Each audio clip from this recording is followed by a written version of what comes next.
مرد و زن بچے اور بچیاں بھی سبھی، مرد و زن بچے اور بچیاں بھی سبھی، علم حاصل کرو، علم حاصل۔ بہرحال بلا کسی تمہید و تاخیر کے حضرت والا ماشاءاللہ تشریف لا چکے ہیں اور اسٹیج پر جلوہ فروز ہو چکے ہیں۔ ماشاءاللہ بڑی شدتوں سے انتظار تھا جو سرپرستی کر رہے ہیں ماشاءاللہ آپ کے اس مدرسے کی،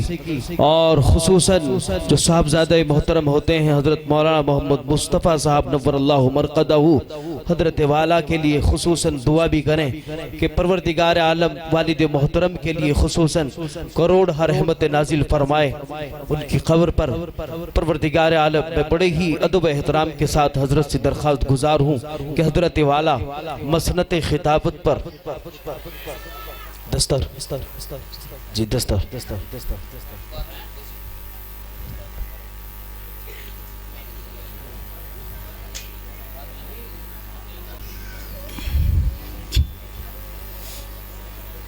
الحمد لله نحمده ونستعينه ونستغفره ونؤمن به ونتوكل عليه ونعوذ بالله من شرور أنفسنا ومن سيئات أعمالنا، من يهده الله فلا مضل له ومن يضلله فلا هادي له، ونشهد أن لا إله إلا الله وحده لا شريك له، ونشهد أن سيدنا وسندنا ومولانا محمدا عبده ورسوله، أما بعد، أعوذ بالله من الشيطان الرجيم، بسم الله الرحمن الرحيم، إن أكرمكم عند الله أتقاكم، صدق الله العظيم، فقد قال النبي صلى الله عليه وسلم، من تمسك بسنتي عند فساد أمتي فله أجر 100 شهيد، أو كما قال صلی اللہ تعالی علیہ وسلم۔ معزز سامعین اور معزز طلباء، اسٹیج پر تشریف فرما حضرات علماء کرام، یہ مبارک مجلس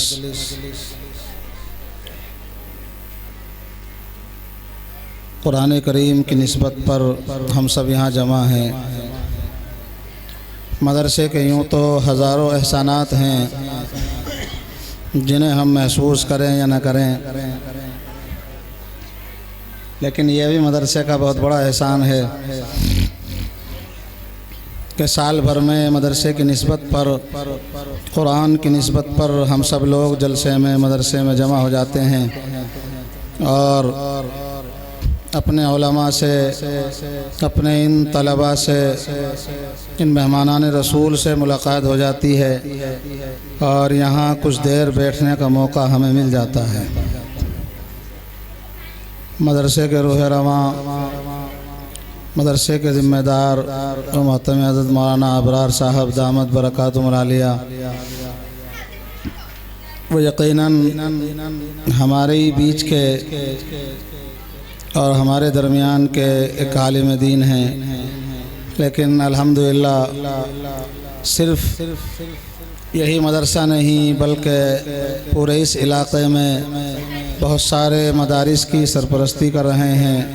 بہت سارے مدرسوں کی صدارت کر رہے ہیں، اور بہت سارے اس پورے علاقے میں پہنچ کر الحمدللہ دینی باتیں، قرآن کی باتیں ہم لوگوں تک، ہماری نسلوں تک وہ پہنچا رہے ہیں۔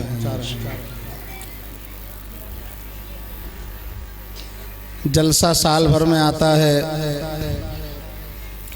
اور جلسے کے موقع پر بھی ہمیں اتنے تقاضے رہتے ہیں کہ ہم میں سے بہت سارے احباب، بہت سارے بچوں کے والدین وہ جلسے میں بھی نہیں پہنچ پاتے۔ اللہ کے بندو، یہ سال بھر میں ایک موقع ہمیں ملے مدرسے کی نسبت سے، قرآن کی نسبت سے،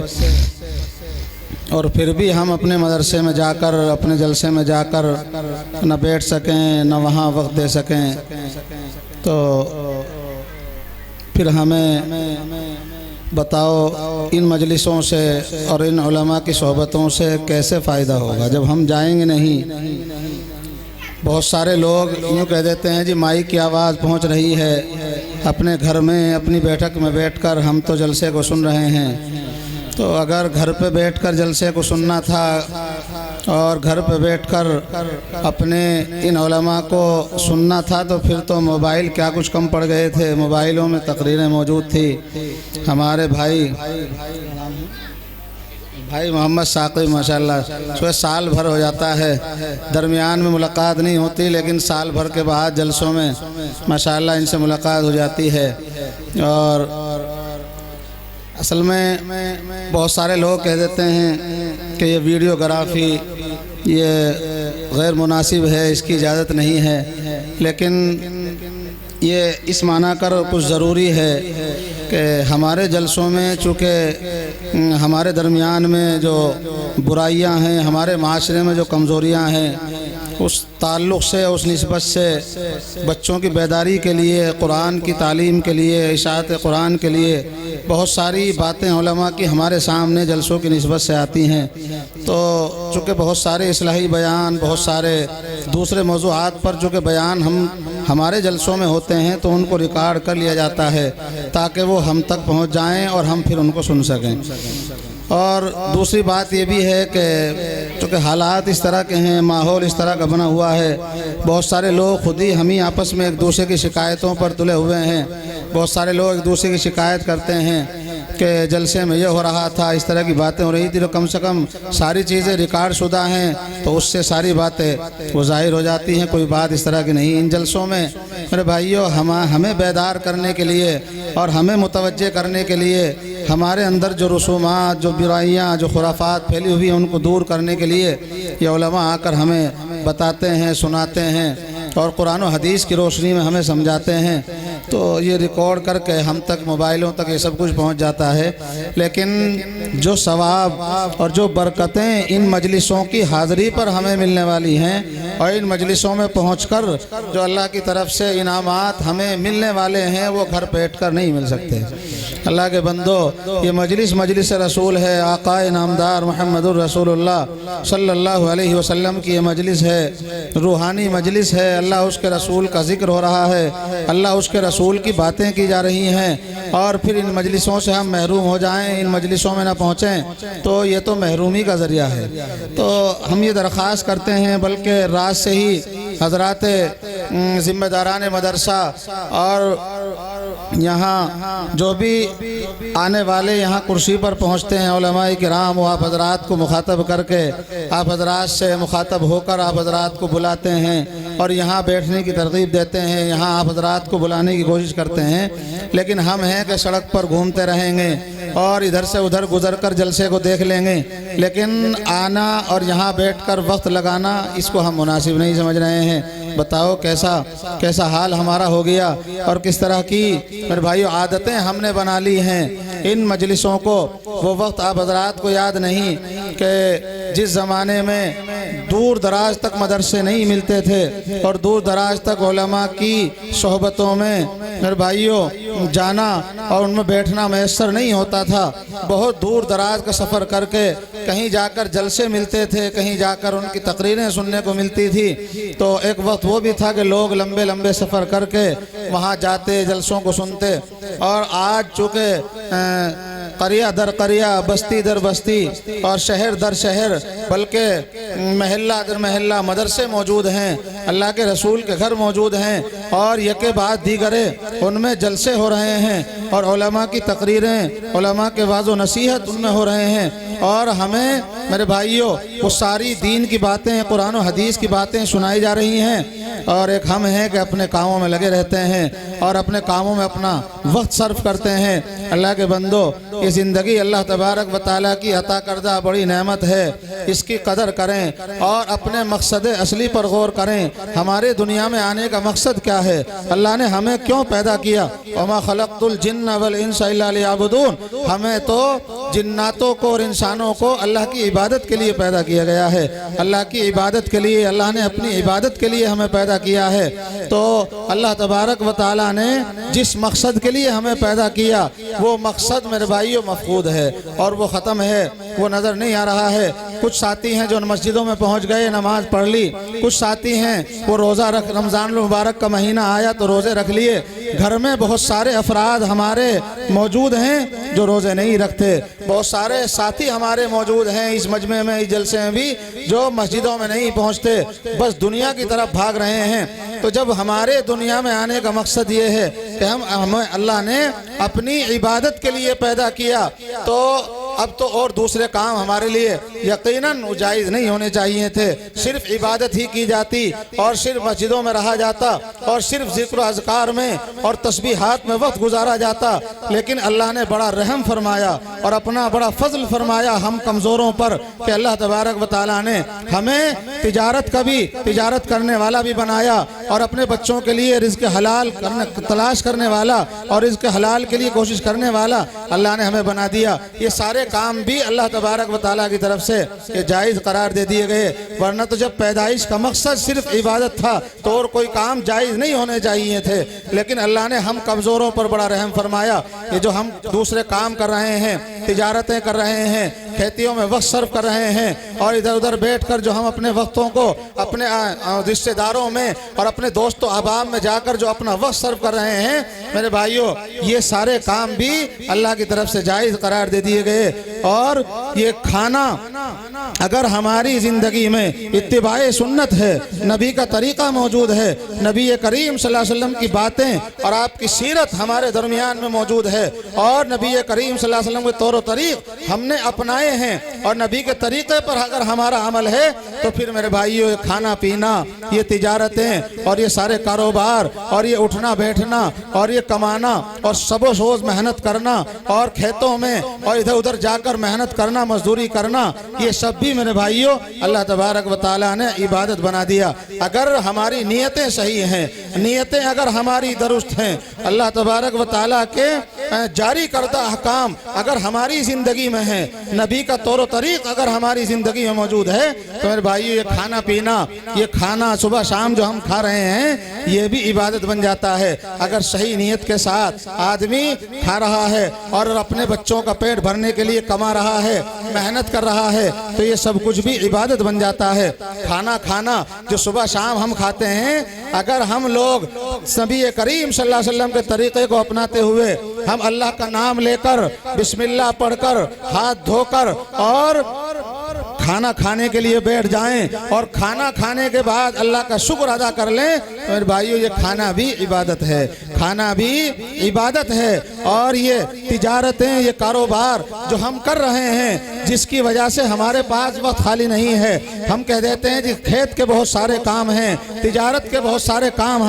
ہمارے ذمے میں ہیں، ٹھیک ہے وہ سارے کام کیے جائیں، لیکن جو ضروری ہیں جس مقصد کے لیے اللہ نے ہمیں پیدا کیا ہے وہ مقصد بھی تو میرے بھائیو حاصل کیا جائے، وہ مقصد تو ختم نہیں ہونا چاہیے، وہ مقصد ہماری زندگی سے مفقود ہے۔ ہم مسجدوں میں حاضری نہیں دیتے، مسجدوں میں جاتے نہیں ہیں، علماء کی صحبتوں میں آتے نہیں ہیں، مدرسے میں بچوں کو بھیج نہیں رہے ہیں، مدرسوں کی خدمت کرنے میں ہم گریز کر رہے ہیں، مدرسوں کی خدمتوں سے میرے بھائیو ہم نے اپنے ہاتھ کو کھینچ رکھا ہے۔ یہ ساری چیزیں ہونی چاہیے۔ بہرحال یہ زندگی اللہ تبارک و تعالیٰ نے عطا کی ہے، یہ زندگی اللہ تبارک و تعالیٰ کی طرف سے عطا کردہ بڑی نعمت ہے، اس لیے میرے بھائیو کھانا کھا لینا اور صبح شام بیٹھ کر اپنے وقت کو کھانے میں صرف کر لینا اور اس کھانے کو کھا لینا یہ بھی عبادت ہے، لیکن اگر اس کو اس طریقے سے کیا جائے جو طریقہ نبی کریم صلی اللہ علیہ وسلم فرمایا،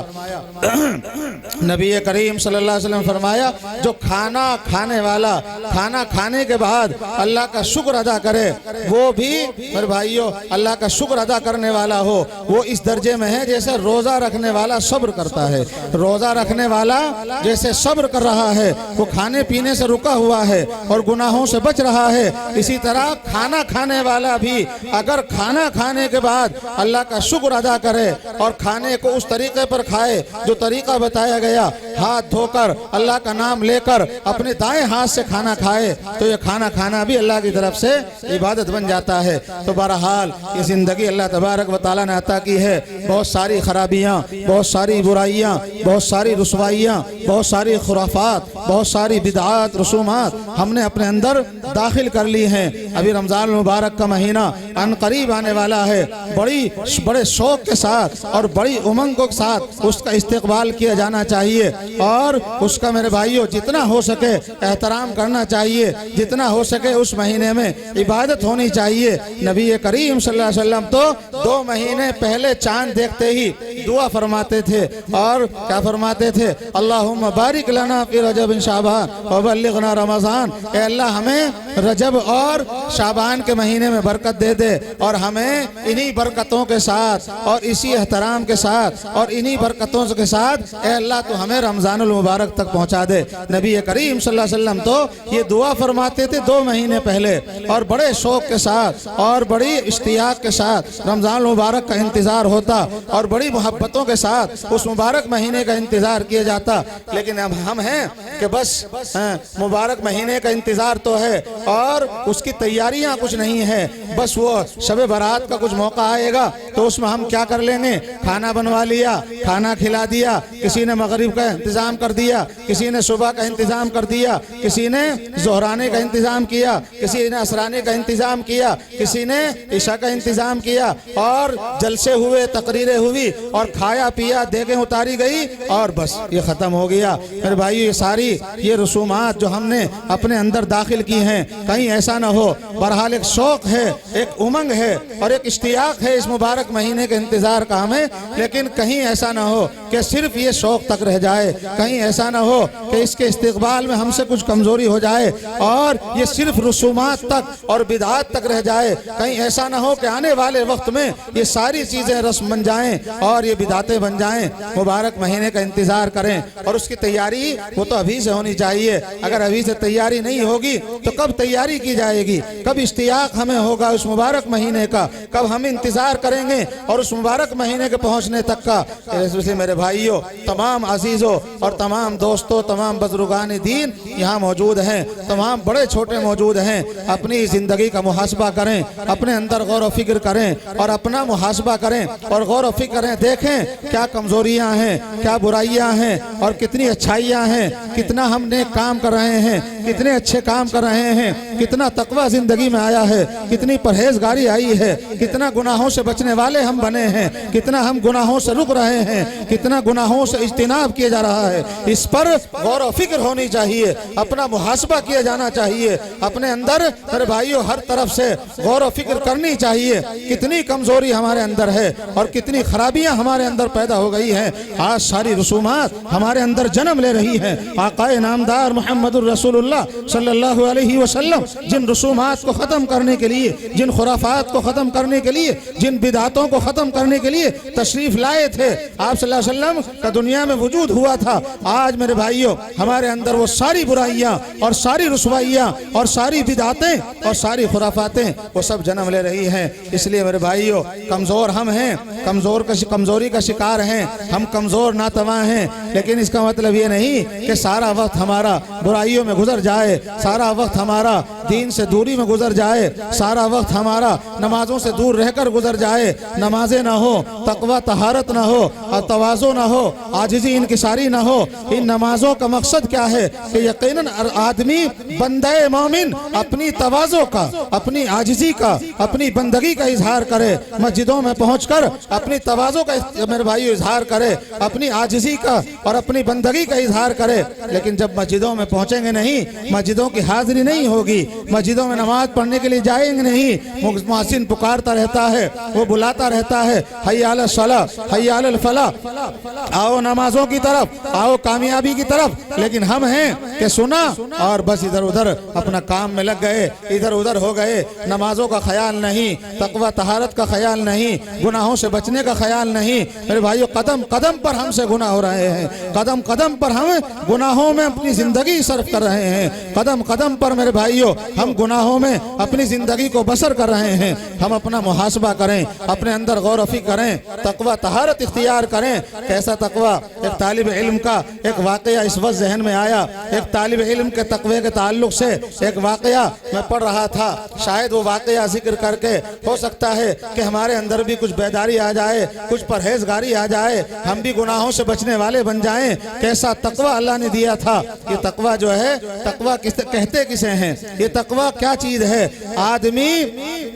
اپنے اس معاشرے میں، اپنے اس ماحول میں اور اپنی ان رسوائیوں میں، برائیوں میں نبی کریم صلی اللہ علیہ وسلم کے طریقے کو ترجیح دے، آپ کا اتباع کرے، آپ کے طریقے کو اپنائے، اور چاروں طرف سے جو گناہوں کی طرف آمادہ کرنے کے لیے ہر طرف جو طرح طرح کے گناہ میرے بھائیو ہمیں اپنی چپیٹ میں لینا چاہتے ہیں، ہمیں بلانا چاہتے ہیں، ہم ان گناہوں سے بچ کر اللہ کی طرف آ جائیں، رسول اللہ کی باتوں پر عمل کرنے والے بن جائیں۔ یہ تقوی ہے، یہ طہارت ہے۔ حضرت عمر رضی اللہ عنہ نے غالباً حضرت ابی بن کعب سے ایک مرتبہ معلوم کیا، یا ابی بن کعب نے حضرت عمر سے معلوم کیا کہ یوں بتائیے امیر المومنین تقوی کسے کہتے ہیں؟ آپ نے عرض کیا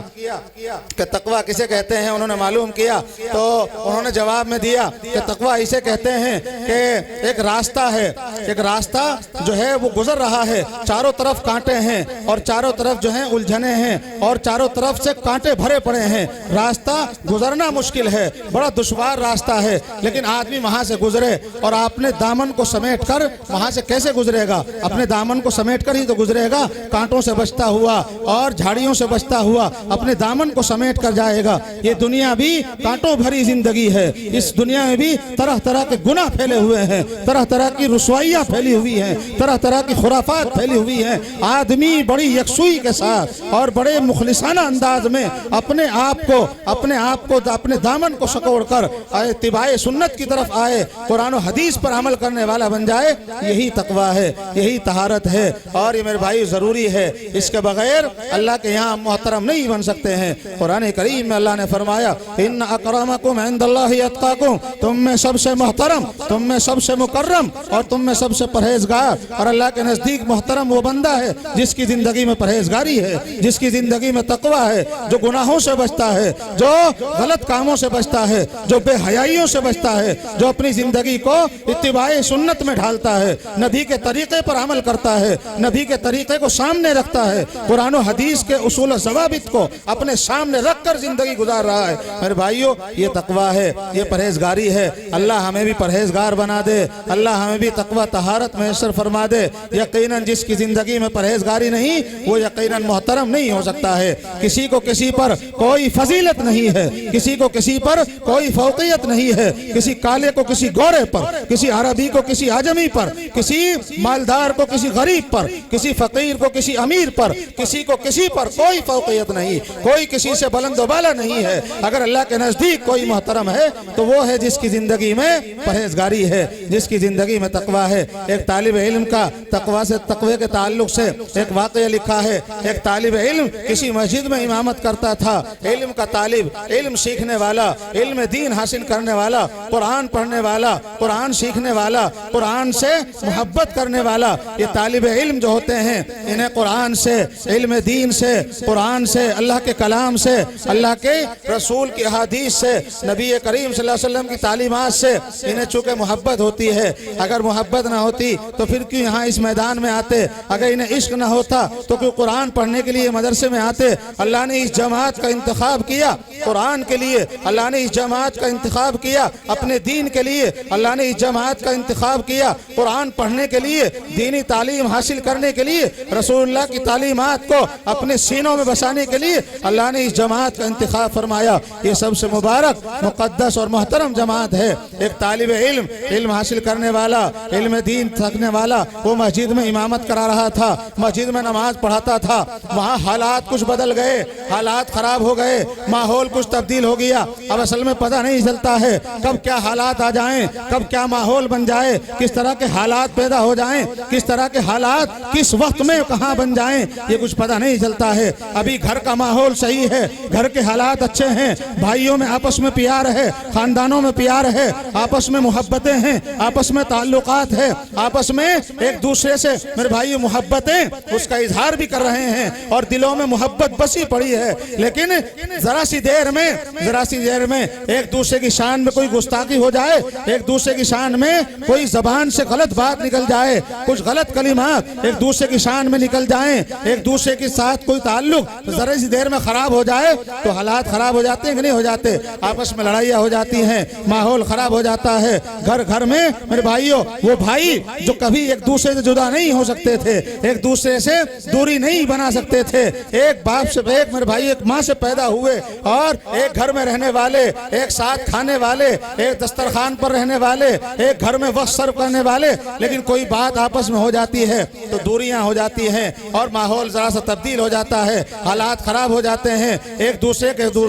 خون کا آدمی پیاسا ہو جاتا ہے اور ایک دوسرے سے لڑنے کے لیے آدمی تیار ہو جاتا ہے۔ تو بہرحال یہ لڑائیاں اور اس طرح کی میرے بھائیوں آپس میں جو نا اتفاقیاں ہیں یہ ختم ہونی چاہیے۔ آج میرے بھائیوں صرف گھر کا یہ ماحول نہیں ہے، بلکہ ہر جگہ کا، ایک گاؤں کا نہیں، ایک بستی کا نہیں، ایک علاقے کا نہیں، بلکہ ہر گھر کا اور ہر خاندان کا یہ اس طرح کا ماحول بن گیا ہے۔ کسی کو کسی ماں کی مالداری پسند نہیں، کسی کو کسی کا کمزور ہونا پسند نہیں، کسی کو کسی کا اچھا کام کرنا پسند نہیں، ایک دوسرے سے حسد ہے، ایک دوسرے سے بیماری ہے، ایک دوسرے سے کینہ ہے، بغض ہے، عناد ہے، ایک دوسرے سے دشمنی ہے، ایک دوسرے سے حسد ہمارے اندر پیدا ہو گیا ہے۔ اس لیے بس ایک دوسرے کے پریشان کرنے میں، ایک دوسرے کو تکلیف پہنچانے میں، ایذا رسانی کا ہر وہ راستہ اختیار کرتے ہیں کیسے اسے تکلیف پہنچے، کیسے اس سے دشمنی کا میرے بھائیوں اس سے حساب کیا جائے، کیسے اس کو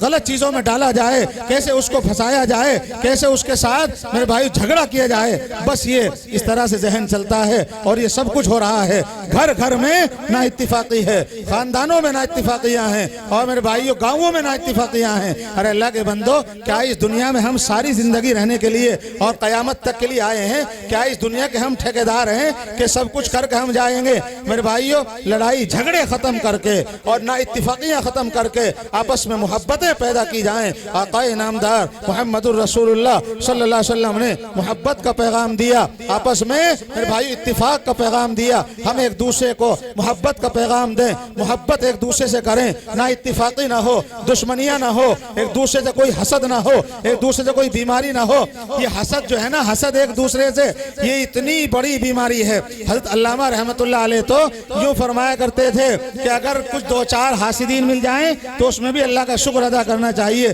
کہ اللہ نے کوئی کمال دیا ہوگا، اس وجہ سے یہ حسد کر رہے ہیں۔ آج کل آدمی ایک دوسرے سے حسد کرتا ہے، ایک دوسرے سے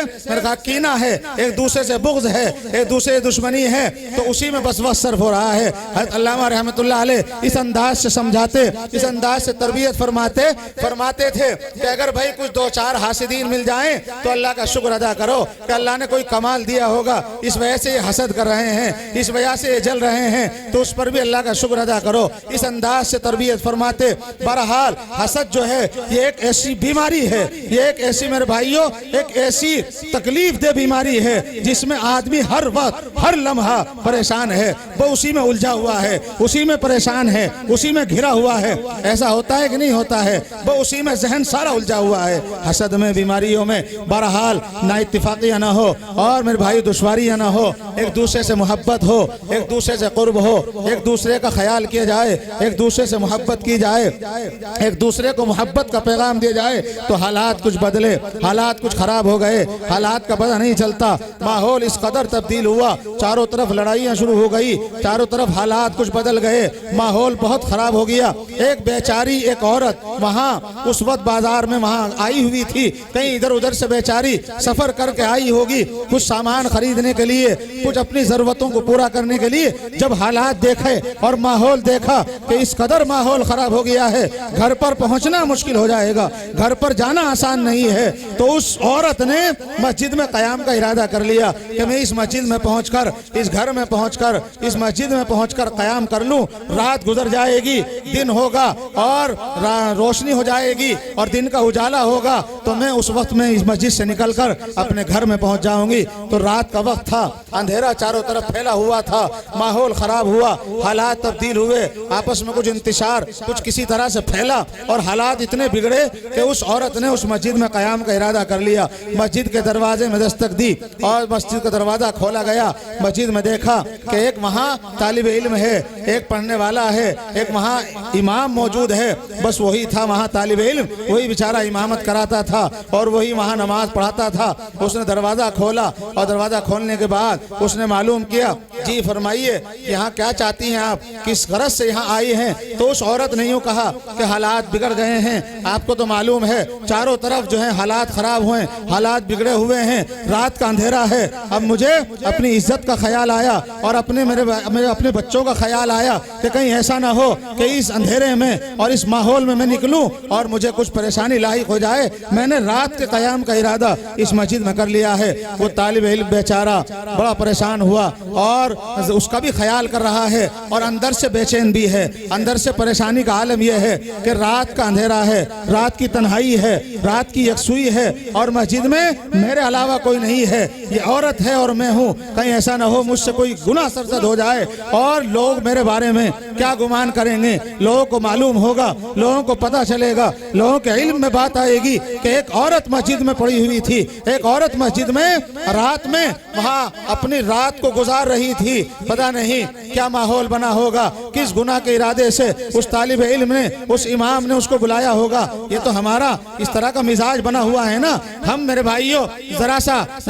اس کی تحقیق نہیں کریں گے اور اس بات کی بالکل تحقیق کیے بغیر اپنی طرف سے اندازے شروع کر دیتے ہیں۔ مدرسے میں بیچاری کوئی عورت آ گئی مدرسے کی خدمت کے لیے، گھر میں کوئی موجود نہ ہو اور گھر میں وہ مدرسے میں آ جائے کچھ روپیے پیسے دینے کے لیے یا مدرسے کی خدمت کے لیے، ان طلباء کو، ان مہمان رسول کو کچھ کھانا کھلانے کے لیے، کھانا دینے کے لیے، رسول اللہ صلی اللہ علیہ وسلم کے اس گھر کی خدمت کے لیے اگر بیچاری کوئی سفر کر رہی ہے، کوئی گزر رہی ہے اور وہ مسجد میں داخل ہو جائے یا مدرسے میں اپنا قدم داخل کر لے، تو ہم لوگ ہیں چونکہ ذہنوں میں خباثت ہے، ذہن بھرے پڑے ہیں میرے بھائی، دل و دماغ میں خباثت اتنی جگہ کر چکی ہے کہ اچھی باتیں اور اچھا گمان وہ پیدا ہی نہیں ہوتا ہے، اچھی باتیں آتی ہی نہیں ہے، بس طرف سے چاروں طرف سے اس طرح کی باتیں شروع ہو جائیں گی۔ آج تو ہم نے ایک بچی کو، ایک لڑکی کو، ایک عورت کو مدرسے سے نکلتے دیکھا، وہاں تو ایک استاد رہتا ہے اور پتہ نہیں وہاں کیوں گئی تھی، اور اللہ کے بندو دوسری بات بھی تو ہو سکتی ہے کہ وہ خدمت کے لیے،